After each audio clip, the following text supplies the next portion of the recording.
Oggi, visto che ho solo 150 km da fare, ho deciso di farmi un giro a Tozeur per cercare un barbiere dove tagliarmi i capelli. Ormai sono diventati insopportabili e mentre giro qualcosa mi dice che sono proprio ormai arrivato nel deserto.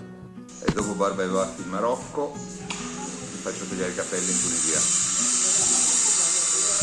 Non ne posso più. Allora, con Narbi vi saluto, ho fatto un capolavoro. 34 euro, colazione inclusa. No, guardate l'esplosione dei miei soliti bagagli. Albergo El Mouradi di Tozeur.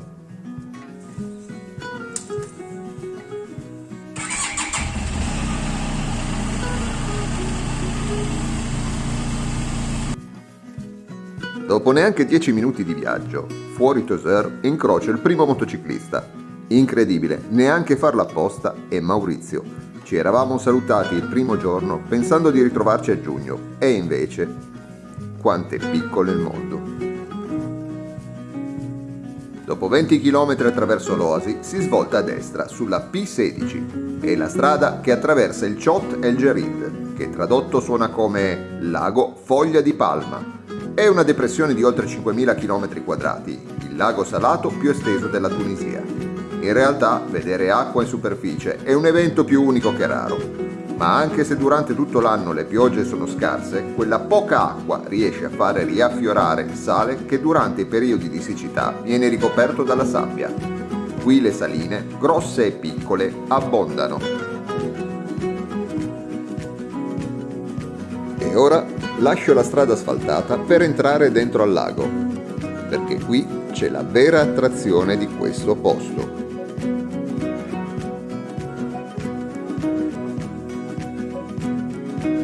Ed eccolo lì, ormai un rottame, il bus che venne utilizzato per alcune scene di un non ben specificato film, poi abbandonato e successivamente incendiato, e ora innalzato quasi a opera artistica. Fatto sta che turisti di ogni categoria si fermano per immortalarsi in sua compagnia. Beh, neanche io ho resistito al suo fascino. Preso dalla mia solita curiosità, provo ad addentrarmi nel lago. Non vedere assolutamente nulla fino all'orizzonte stordisce. Mi piacerebbe arrivare alla sponda opposta, ma mi allontanerei troppo dalla meta di oggi, quindi dietro front.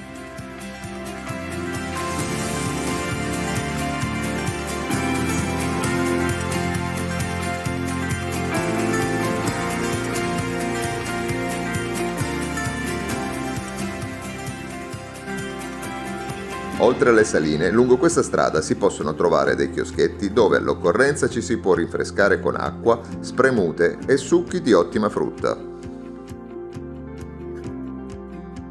Sono fuori dal lago e le dune sulla sinistra suggeriscono che ormai sono vicino alla meta.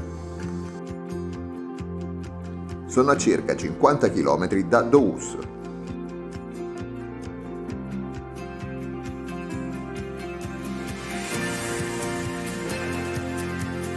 Prima di arrivare a Dus bisogna attraversare una serie di piccole città. Jedida, Kebili, Basma, tutte nate ai margini dell'oasi.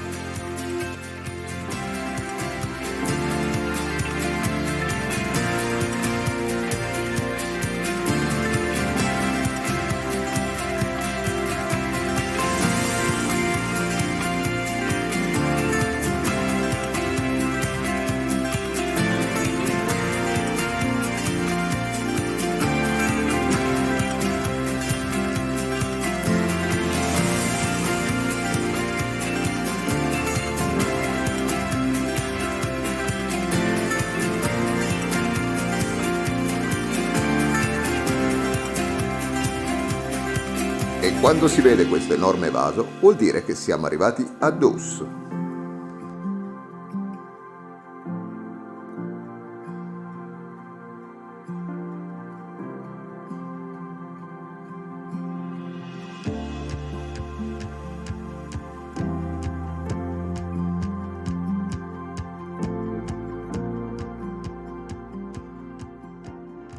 Prima di andare a cercare l'albergo c'è un posto che voglio andare a vedere, che è ormai diventato il simbolo di questa città.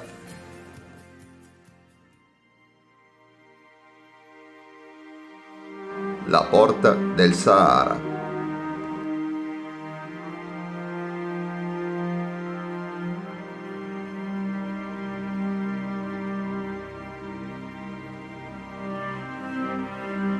Al di là di questo muro bisogna fare oltre 2000 km per tornare a vedere un po' di vegetazione.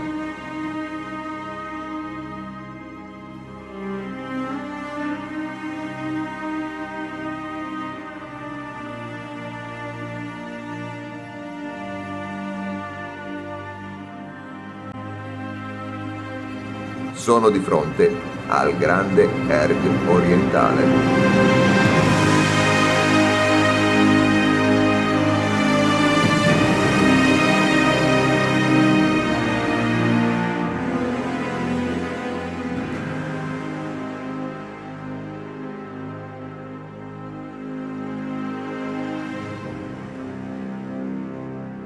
Ed ora a cercare l'Hotel 20 Marzo, tappa tradizionale per motoviaggiatori ed avventurieri che giungono da queste parti.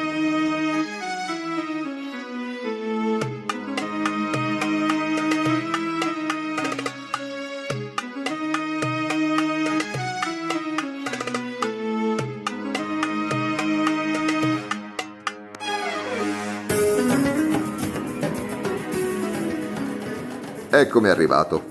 Credo non ci sia alcun viaggiatore che, giunto sino a qui, non abbia pernottato all'Hotel 20 Marzo almeno una volta. Particolarmente gradito ai motoviaggiatori, in quanto c'è la possibilità di mettere la moto nel cortile, facendo passare la moto da quella porta.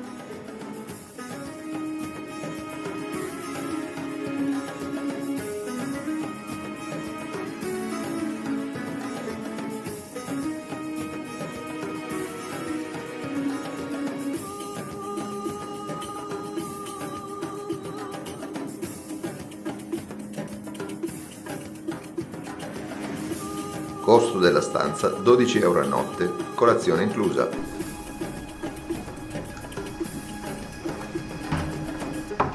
E questa è la stanzetta. C'è l'essenziale, ma pulita.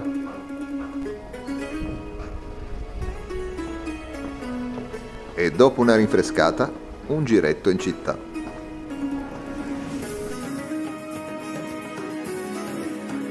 Dous, la porta del Sahara, primo punto dove le carovane provenienti dal deserto potevano rifocillarsi per poi proseguire con le loro merci verso nord. Sebbene la regione fin dall'antichità era abitata dalla tribù nomade dei Mrazig, le prime case della città furono costruite solo nei primi del Novecento. Di fatto però incominciò ad essere urbanizzata in modo consistente solo pochi anni fa, grazie all'impegno dello Stato per rendere stanziali i nomadi, ricompensandoli con terreni da coltivare.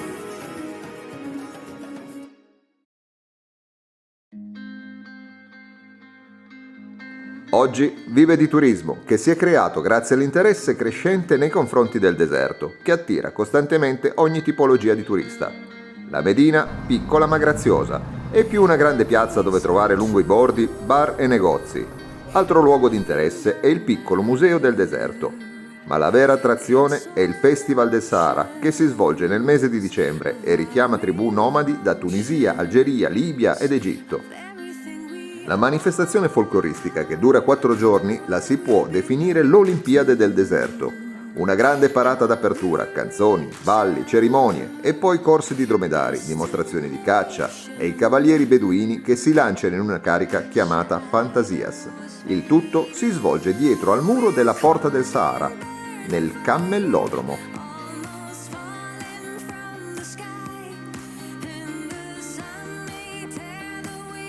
Il souk di Dous è il più grande e importante della zona.